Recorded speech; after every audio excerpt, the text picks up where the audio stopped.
Bismillahirrahmanirrahim. Assalamualaikum warahmatullahi wabarakatuh. Bapak-bapak, ibu-ibu, para pemuda, para remaja, dan saudara-saudara pencinta kajian ilmu dan amal yang sama-sama dirahmati oleh Allah SWT.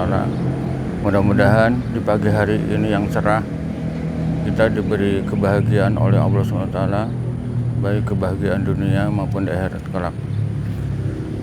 Pada pagi hari ini, momen yang penting, saya akan membawakan sebuah tema pembahasan, yaitu amal-amal perbuatan apa saja yang sangat disukai dan disenangi oleh Allah SWT. Selama ini kita beribadah, melakukan amal perbuatan, tentu kita mempunyai keinginan bahwa amal perbuatan apa saja berkeinginan untuk diterima oleh Allah SWT dan untuk diridhoi oleh Allah SWT. Tetapi kadang-kadang kita tidak tahu ilmunya dan sangat lupa amal perbuatan-perbuatan apakah yang sangat diridhoi oleh Allah SWT dan disenangi oleh Allah SWT. Baik, untuk menyingkat waktu, saya akan membahas satu persatu amal perbuatan apa saja yang disenangi dan disukai oleh Allah SWT. Yang pertama adalah berdasarkan hadis Abdullah ibnu Mas'ud bertanya kepada Rasulullah SAW, Sa'altu Rasulullah SAW, ayul a'mali ahaba ilallah. Amal perbuatan apakah yang sangat disenangi dan disukai oleh Allah SWT? Maka pertanyaan Ibnu Mas'ud itu dijawab oleh Rasulullah SAW bahwa yang pertama adalah as-sholatu alal waktiha, sholat tepat pada waktunya. Kebanyakan orang selalu menunda-nundakan sholat, ya. Padahal panggilan azan sudah berkumandang, tapi selalu sholat dinanti-nantikan, ya. Karena sholat tepat waktu itu adalah salah satu perbuatan amal yang sangat disenangi dan disukai oleh Allah. Cuman sebagian muslim banyak yang tidak menyadari bahwa sholat itu sangat penting, apalagi dikerjakan selalu tepat waktu utamanya, ya. Di dalam hadis Utsman bin Affan pernah menyampaikan bahwa barang siapa yang selalu mengerjakan sholat tepat waktu utamanya, maka Allah akan memberikan beberapa kemuliaan sebanyak 9 macam kemuliaan. Di antaranya satu, bahwa orang yang selalu mengerjakan sholat tepat waktu itu akan selalu dicintai oleh Allah SWT, ya. Dan yang kedua, kesehatan badannya selalu diberi kesehatan terus-menerus, ya. Yang ketiga adalah keberadaannya di mana saja, baik di dalam negeri atau di luar negeri atau di seluruh pelosok dunia ini, para malaikat akan selalu menjaganya. Jadi orang yang selalu sholat tepat waktu akan dijaga oleh para malaikat dalam kehidupannya sehari-harinya. Kemudian Allah pun akan memberikan berkah pada rumahnya yang selalu orang itu mengerjakan sholat tepat waktu utamanya, ya. Dan kemudian yang terakhir, Allah akan menampakkan cahaya dari wajahnya, pancarannya itu akan menampakkan jati diri menjadi orang-orang yang soleh, ya. Jadi itulah beberapa kemuliaan yang diberikan kepada seorang muslim yang selalu mengerjakan sholat tepat waktu utamanya. Tapi kadang-kadang banyak seorang muslim yang selalu merasa sibuk ya, dengan pekerjaannya, apakah sibuk pekerjaan di kantor atau merasa waktu sholat masih panjang. Justru perbuatan itu menanti-nantikan waktu sholat, padahal panggilan azan sudah berkumandang, sudah memanggil, maka itu adalah salah satu kesalahan besar. Dan seharusnya kalau kita ingin disukai dan disenangi oleh Allah, maka sholatlah tepat pada waktunya. Ya. Bagaimana doa kita akan terkabul? Allah memanggil saja, kita tidak segera untuk mendatanginya, untuk menghadapnya. Ya.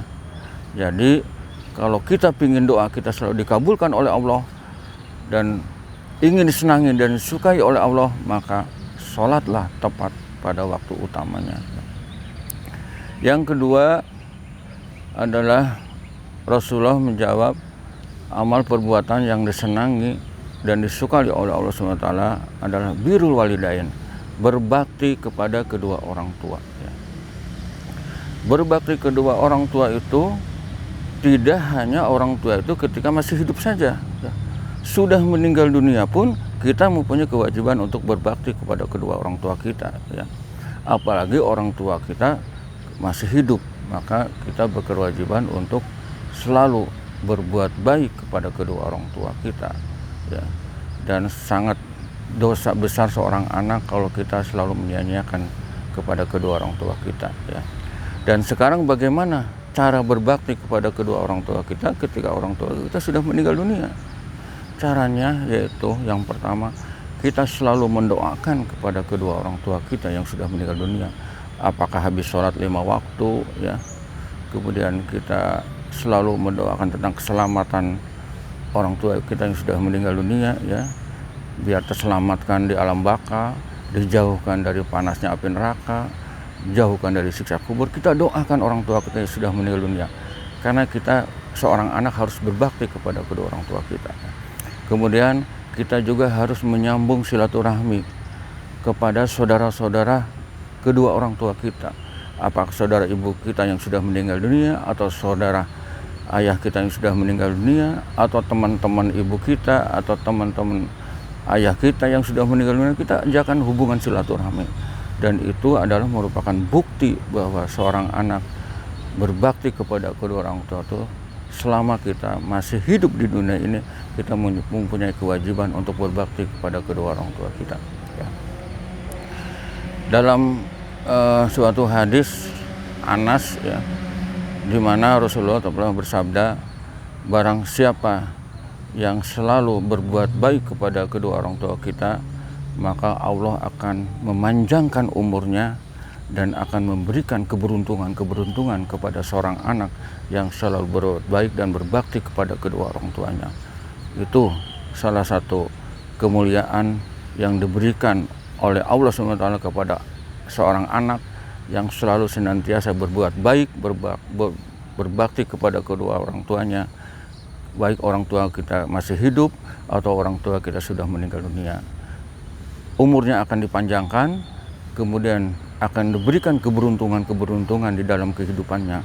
Apakah dia akan naik pangkat cepat kalau kita bekerja, apakah rumah tangganya berkah, anak-anaknya menjadi soleh dan sebagainya.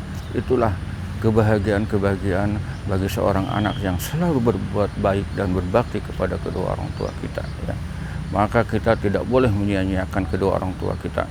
Sangat dosa besar bagi seorang anak yang selalu menyia-nyiakan kedua orang tua kita, baik orang tua kita ketika masih hidup maupun orang tua kita sudah meninggal dunia. Kita harus selalu berbuat baik dan berbakti kepada kedua orang tua kita. Dan yang ketiga, amal perbuatan yang disenangi disukai oleh Allah SWT adalah Rasulullah menjawab al-jihadu fisabilillah, berjihad di jalan Allah. Jihad ini tidak diartikan hanya untuk berperang saja menghadapi orang-orang kafir. Banyak cara jihad yang bisa kita lakukan. Seorang muslim banyak cara berjihad yang bisa dilakukan. Di mana dalam sebuah ayat Al-Quran, di dalam ayat Al-Hujurat ayat 15, di mana Allah berfirman, a'udzubillahi minasyaitonirrajim, innamal mu'minuna allazina amanu billahi wa rasulihi, ya, walan tartabu wajahadu bi amwalihim wa anfusihim ulaika humus shodiqun ya. Sesungguhnya orang-orang yang beriman itu adalah orang yang percaya kepada Allah dan Rasul-Nya dan tidak ragu dan berjihad dengan harta dan jiwanya ya di jalan Allah, dan orang-orang demikianlah termasuk pada orang-orang yang benar ya. Jadi kita berjihad tidak harus dengan jiwa saja, kita bisa lakukan dengan harta yang kita miliki, misalkan membantu pembangunan masjid, menyantuni anak yatim, itu juga salah satu jihad ya. Kita menyiarkan ajaran Islam, itu pun jihad ya. Menyemarakan kegiatan masjid dan musola, itu pun jihad ya.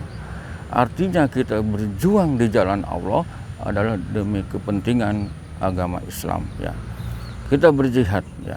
Kemudian membela umat Islam yang lemah ya. Apakah kita dengan mengkritiknya, kemudian membantunya dengan harta, dengan jiwanya ya, itu pun salah satu jihad.